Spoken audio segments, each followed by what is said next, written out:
อยู่แบ่งบ่ซื้อกิโลติล่ะ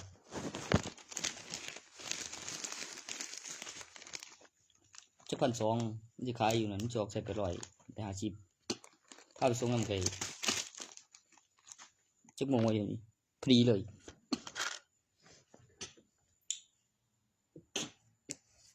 กูอยากบอกสูไว้แต่งเถียงไม้สักนั่นกูบ่ได้เห็นโง่ไดหมอสิ่งรถนี่น่ะกูสอนถ่ายหมอปัดถ่ายกูบ่ตกคือเก่า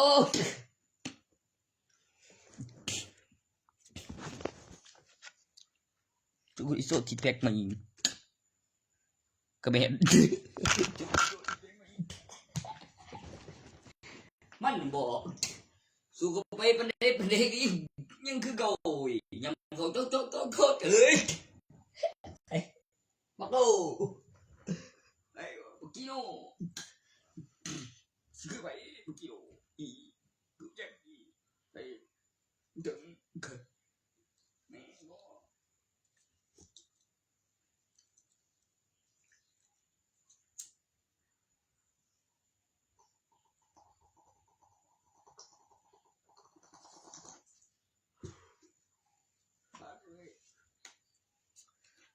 โอ้ย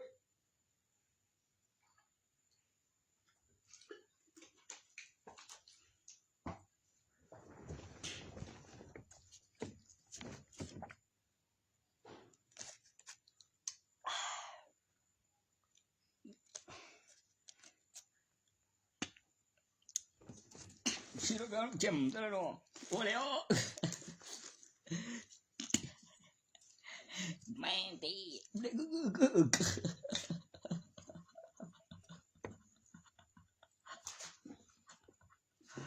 แม่งตียังล่ะ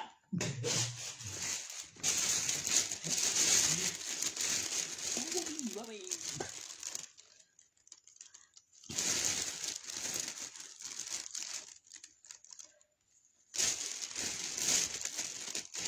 มึงบ่แม่นมึงบ่แม่นนั่นใดที่ต้นสกาอันใดต้นดันก็เขียวก็รอดนั่นมึงโง่คือเด้อ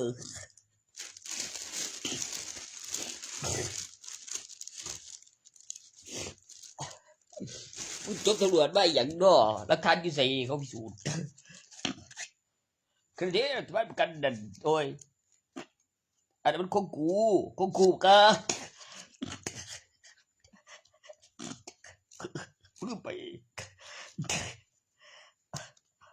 มึงก็ว่าผู้กันจบตำรวจมาว่าซั่นก็ต้องไปทหาร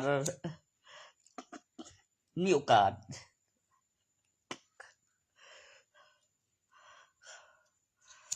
ตกไปสู้อิทธิพลในเมืองก็ว่าไปบอกไป2คนก็ได้อิทธิพลเมือง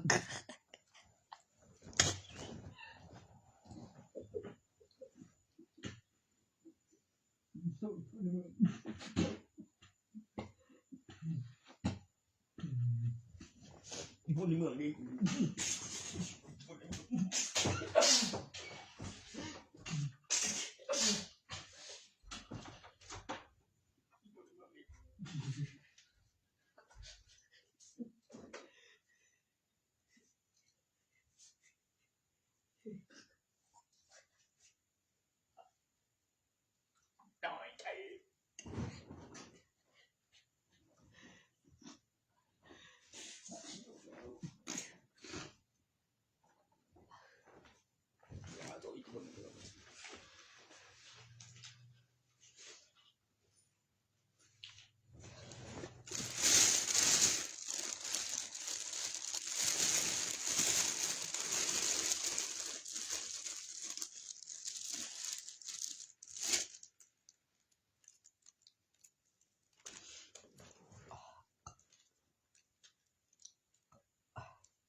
ผู้กันก็อยู่โซยตัวนึง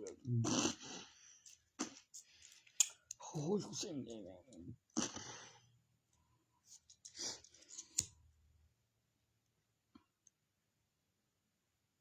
จิของยังอยู่อีก12อันเนี่ยแม่งหม้อเสียบอนเบิดแม่ง12อันยืนอีกกูวีละ10 บาทได้มีอีก100แล้วคือในลูกในจำนวน100เป็นลูกจำนวนพันมีอีก1,000ในวีนึงเล่น4เหรียญมีกล่องไม้24มี4เกกระรอบแสนดีซับเก่าถึงแสนที่3ต่อจากคันนั่นแหละมีแสนนึงในวีโอ้ยนาทีละ 60,000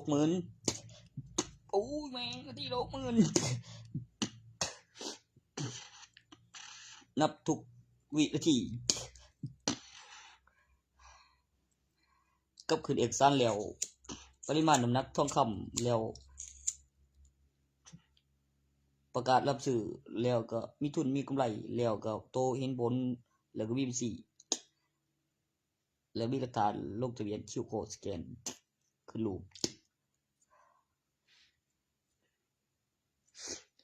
ไปวางรูปปั้นโตสาวมักเขาบ่แบบง่ายไว้พวกเพิ่นมีลูกติดคือจะเฮ็ดถืออยู่จังสิออกรูปปั้นตัวไว้ตามหลักการทางธรรมศาสตร์แล้วมีผู้หญิงกับผู้ชายมันต้องออกลูกเดียวมีคนเด็ดโตมีคนเด็ดเสือถือไปเบิ่งนั่นนี่เดี๋ยวมันออกลูกปั้นมันเป็นขาเองก็โอ้ย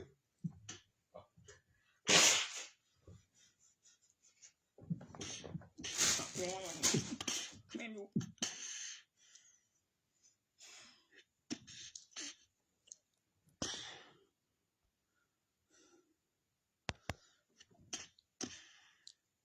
มันก็ว่ากูจีเดี๋ยวฟินบ่อยจัง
กูจีมาเต็ม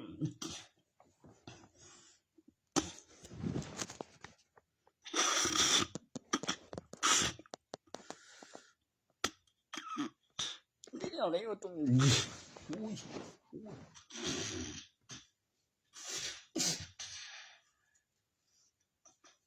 เฮ้ยคิดเด้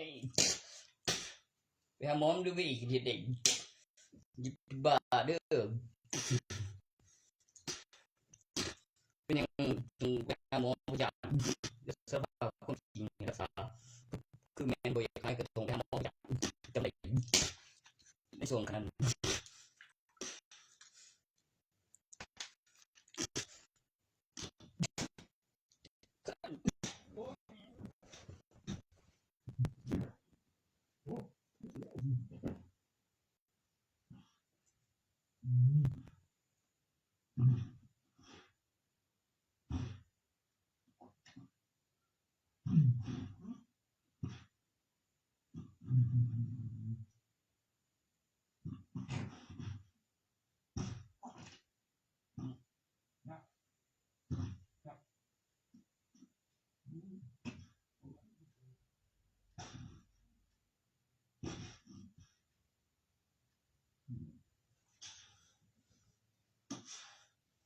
สินอนจิกหน่อย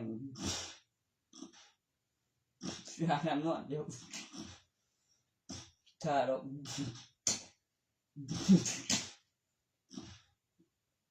ก็ออนไลน์เกม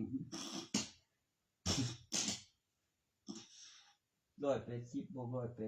360อะไรวะ220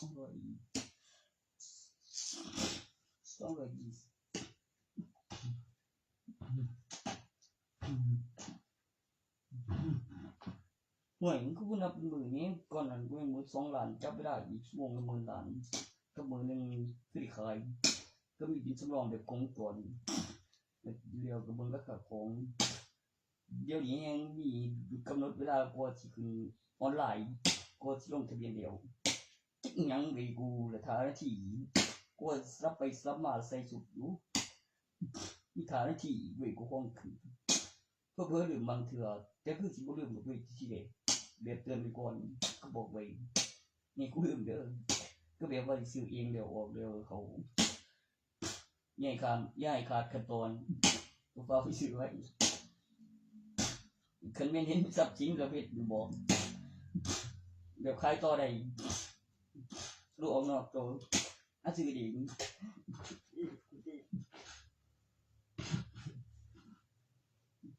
เป็นพลังได้ไอ้เข็มก็ได้ต้องดูแบบตัวตนของเป็นฝ่ายการจดจำการพัฒนาที่เป็นประโยชน์มีหลักฐานแสดงกับจาน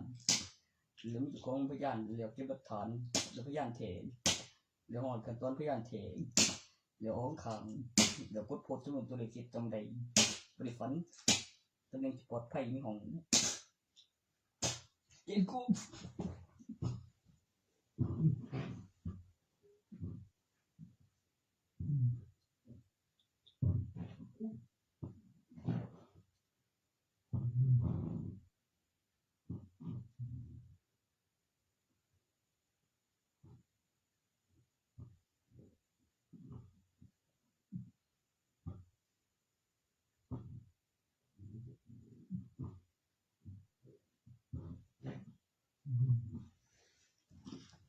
มันก็เป็นนาทีละกำไรละ20,000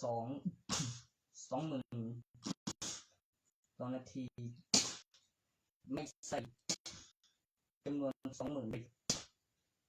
กำไรอย่างเดียวอยู่ที่200,000ต่อนาทีต่อจาก3 บน 3มี2คู่ที่3มีจำนวน2เป็นจำนวนคู่ของบน3ของ60 วินาทีคือ1 นาทีมีอยู่6 ล้านด้วยเว้ยใน1วีณปัจจุบันมีเพิ่มทุนเพิ่มกำไรในการสะสมบอกต่อจากจำนวนแสนเป็นจำนวนล้านณปัจจุบัน2 ล้านแล้วเป็นจำนวนเต็มเป็นจำนวนล้านของ1 วินาทีเป็นทรัพย์สินที่ครอบครองแล้วขนาดที่มีการขยายตัวของสังกัดและผลิตภัณฑ์โครงสร้างฐานเป็นปริมาณแล้วก็ต้องบอกไว้ประกอบวินาทีแล้วคำอธิบายของ60 วินาทีของตั้งแต่วิที่1 60 นาทีคือ1 ชั่วโมง60 วินาทีคือ1 นาที60 นาทีคือ1 ชั่วโมงของ1 ชั่วโมงดูที่อยู่ที่จำนวน60คูณ10ไม่ใช่ดิมัน60คูณ10รู้บอกว่ามัน60คูณ10นี่มันมีอีก1 ขั้นมันจะเป็น6 ชั่วโมงบอกว่า60คูณ10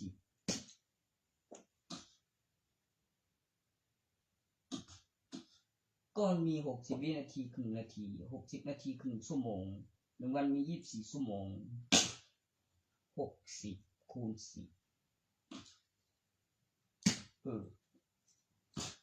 10นับเป็นชั่วโมงมี60 นาทีคูณ10มันก็6 ชั่วโมงสิครับ บอก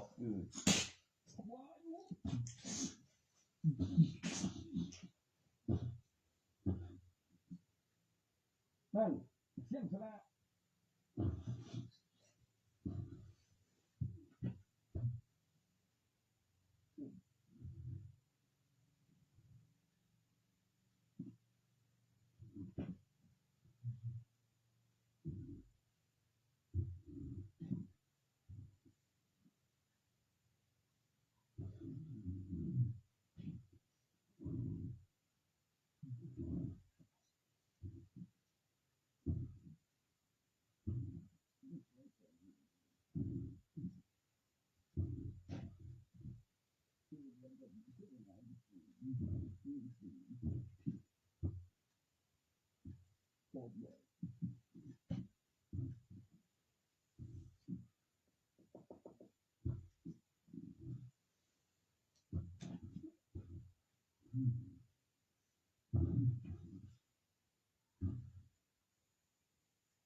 นาทีละ6 ล้านที่ใส่รถ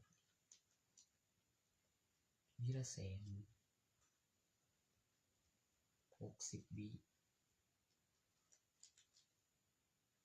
ของจำนวน1,6,000,000 บาทนะแค่อันกูนี้เดี๋ยวคิดดูก่อนนะโอ้แท้เดี๋ยวคิดดูก่อนอีกรอบก่อนนะ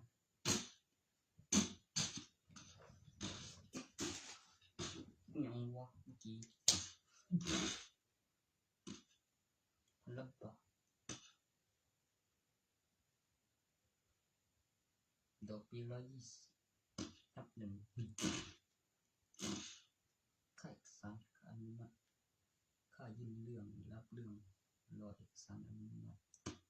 กับกำหนดรายได้เท่าไหร่วงเงินกำหนดจ่ายห้ามเกิน10 ปี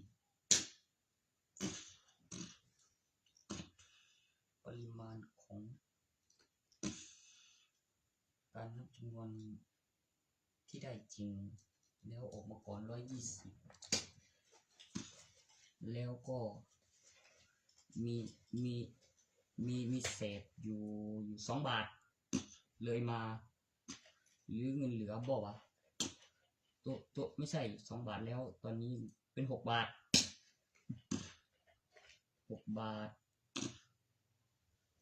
ของจำนวน7 บาท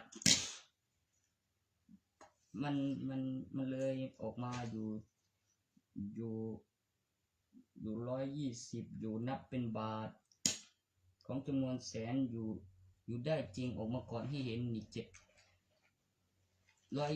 127 บาทคุ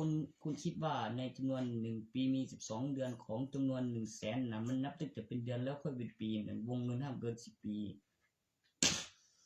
มันนับบาทมันได้มาเกินอยู่7 บาทบ่วะหลังจากนับ1,000 บาทเป็นทุนจนดอกเป็นปีแบบนี้นะดอกปีก็นับ1,000 บาทเพราะค่าปันหุ้นกับค่าฝากนั้นสตังค์2 สตังค์คือทำไปไม่ได้อะไรธนาคารไม่ทำดอกได้มาเกินอยู่127 บาทออกมาก่อนมีในกระเป๋าโอ้มันนับกี่บาทวะ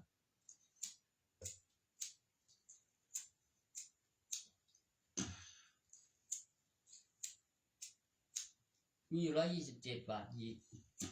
ออกมาก่อนหน้านี้เมื่อกี้โอ้ย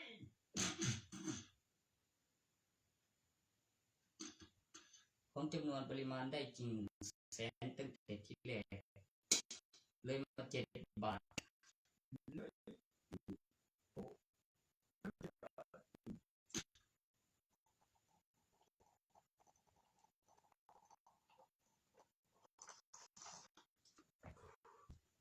ต่อที่360 วันปีละ72,000ของจำนวนวงเงิน300,000ในต้นปีแล้วก็กำหนดถึงบุคคล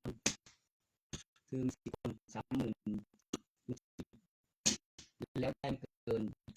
ปริมาณได้ไม่ถึงแล้วก็100แล้วได้จริงเป็นปริมาณของจำนวนดอกปีแล้วก็ของจำนวนเงินและประจำได้เต็มต่อแล้วได้ไม่ไป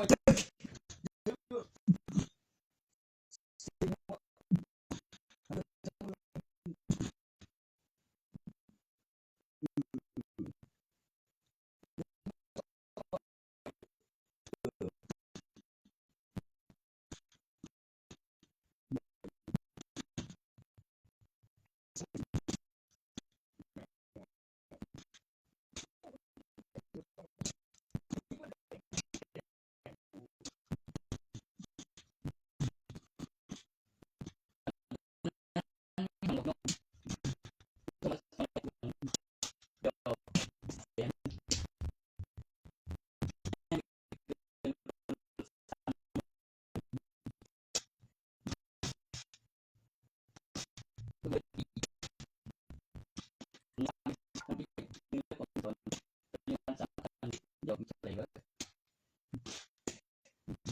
ซื้อของขายอีกก็ต้องไปด้วยกับทรัพย์ต้องการเยอะแยะโดน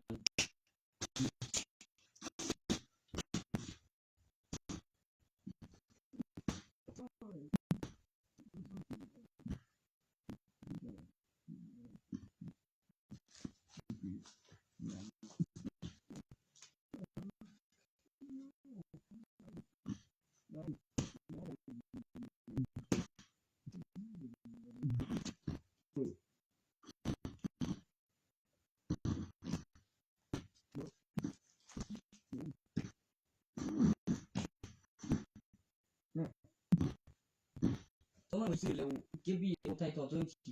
คือว่าเรื่องสองก่อนเดียวจนผมนี่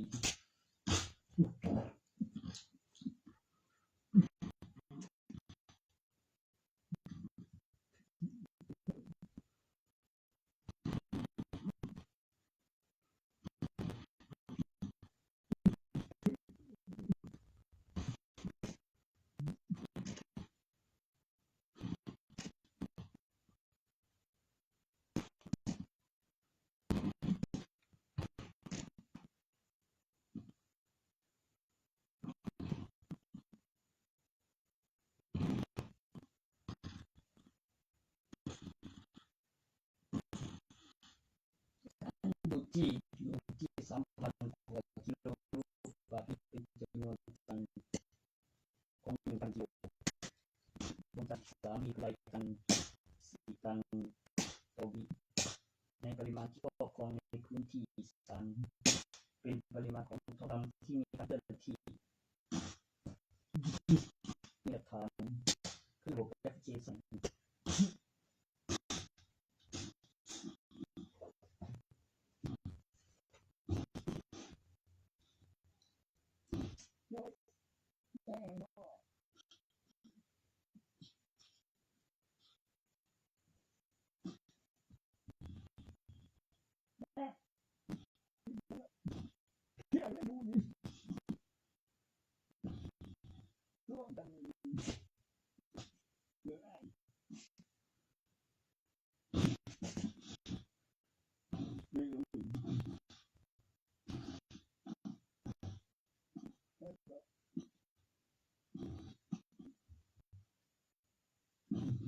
มีโบราณสูงแล้วหลักฐานวัตถุแล้วมีหลวงปู่สุข ขนมโซโตปี2012กับวัตถุ3ภูและปริมาณและภูที่3ซ่อนไว้นับแบบนี้มีแบบปริมาณต่างเป็นปริมาณทองคำที่ควบคุมได้ภายใต้พื้นแผ่นดินมีเจ้าของมีหลักฐานขึ้นระบบแอปพลิเคชันของกิโลลูกบาศก์ลิตร 1,000 กิโลลูกบาศก์ลิตรหรือ1ตันแบบมีปริมาณอยู่3ตันเป็น 3,000 กว่านับแบบตันของปริมาณ1วิมีการขยายตัวของสมการพร้อมรูปแบบโครงสร้างและก็ข้อมูลของกิโลลูกบาศก์ลิตรของ1ตัน1วินาทีในบริเวณภาคอีสานทางภูบาลานสูงภูบาลานแก้ว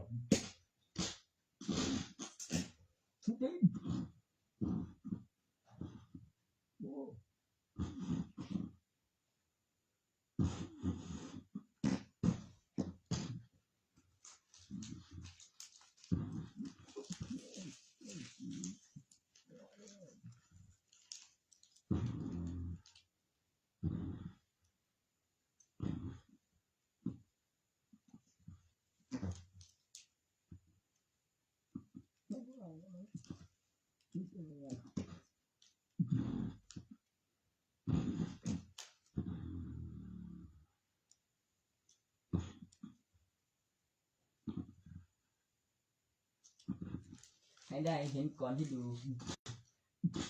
ฟังแต่การเจอกับหลักฐานของจริงระบบนั่นก็ให้เห็นกับที่พยานจำได้นั่นก็หลักฐานเลขท้ายบัตรประชาชนเลขหมายเบอร์โทรชื่อพ่อชื่อแม่สแกนโค้ดโอ้ยเบิ่ง